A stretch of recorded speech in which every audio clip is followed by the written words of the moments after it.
This is my 2004 Toyota Prius, and I'm taking a test run before converting it into a camper if we're doing some traveling. And well, I'm 6'3" and a pretty heavy guy, and just wanted to see how well I fit in the back with a futon.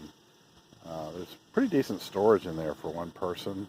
I'm traveling with my dog, Swamper Dog, and you can see we're here at a campsite in Georgia, and I've got my king-size folding chair and a GasOne Butane propane stove and a few things with water and a few supplies here. You can hear the Prius cycling on and off because it is about 90 degrees out here. We are in the shade, but it's definitely cycling. Plus I have the window open since the dog is in there. So let's take a look at the back. I'll show you what I'm working with right now. This Prius has about 258,000 miles on it. It's been taken really good care of it. I've taken really good care of it, and but you can see the paint's pretty faded. So this is the back. And what I've got is a futon I bought on Amazon, and a sheet set that I purchased at Walmart. And you can see I don't have the seats pushed all the way forward or folded forward. When I do that, it creates a gap, and I wanted to see how well it would work without doing that, pushing them all the way forward. Now, I did get in here, and there's not enough room, so my feet, I'm 6'3", my feet hang out here over the edge.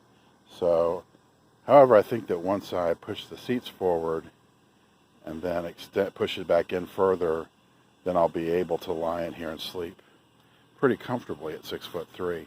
Now, I am going to get a Habitent, and the Habitent will cover this up like a tent here. And so I plan to leave this open while I'm camping at night.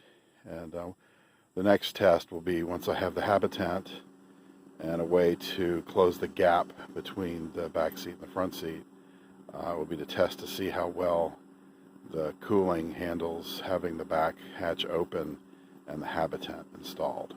You can hear it cycling on and off a lot because I've got the window open and now the back hatch as well. So I'm going to go ahead and close the back hatch. And let's take a look at that gap I was talking about. I'm opening the back seat here. You can see the Swamper Dog there sitting in her bed in the front passenger seat. So what I will do is push that seat forward, slide it all the way forward, and then push the top of it forward. And that'll leave a large gap down here where I think what I'll do is I'm going to take a piece of plywood that'll slide under here, and we'll slide it across so that I'll be able to fold this futon all the way out. And I believe my feet will fit in here with the hatch closed, but since I am a big guy, it's pretty claustrophobic in there. There's not a lot of headroom with the hatch closed. So I think that's what I'll do. So let me show you how I can adjust the futon. Sorry, this isn't as easy with one hand. And I have the front seat folded down all the way. So I was kind of snoozing and watching YouTube in the driver's seat. You can see I've got the driver's seat all the way folded down here.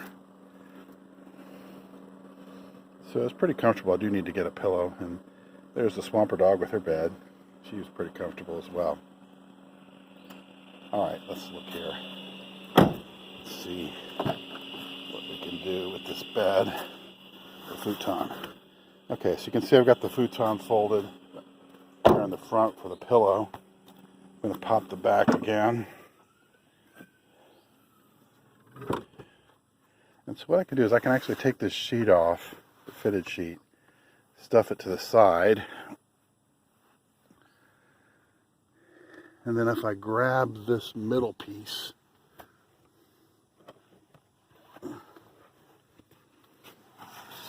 you can see it just folds really nice right here and fits in the back of the Prius. So that's the futon folded.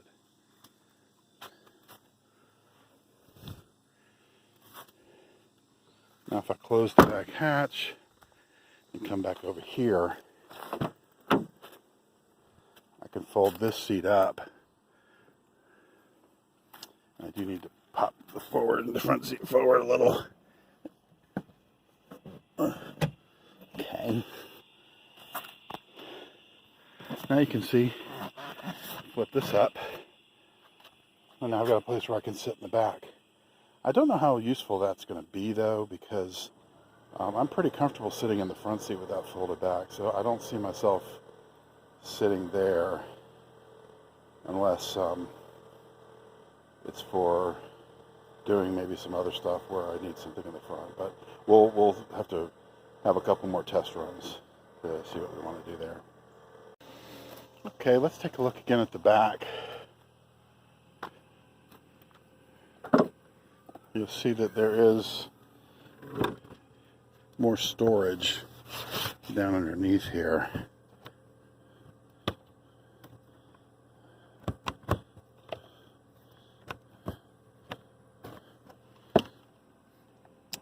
So, quite a bit of storage under there. So I think that's where I'm going to keep my stove and a few other things. Right now, I'm just using the cell phone and the 12-volt car adapter that's already built into the Prius for watching my YouTube videos. I really haven't thought about what I'm going to do for more power. I do use a CPAP. So I am going to need 110 in here. So I have ordered a pure sine wave inverter. It's just 600 watts. And I got that on Amazon for $100. It's like $99. Amazon Prime. So I think what I'm going to do is, I've got the high voltage battery pack. I've got my accessory battery, the house battery that's 12 volts. It's a starter battery. It's not deep cycle. But I've heard you can install an inverter up to 1,000 watts and then just turn it on when you have the car in ready mode, and you can run 110 accessories.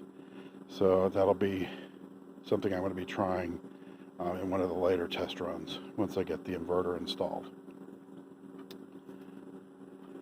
Okay, well that's about it. I'm going to make some lunch here.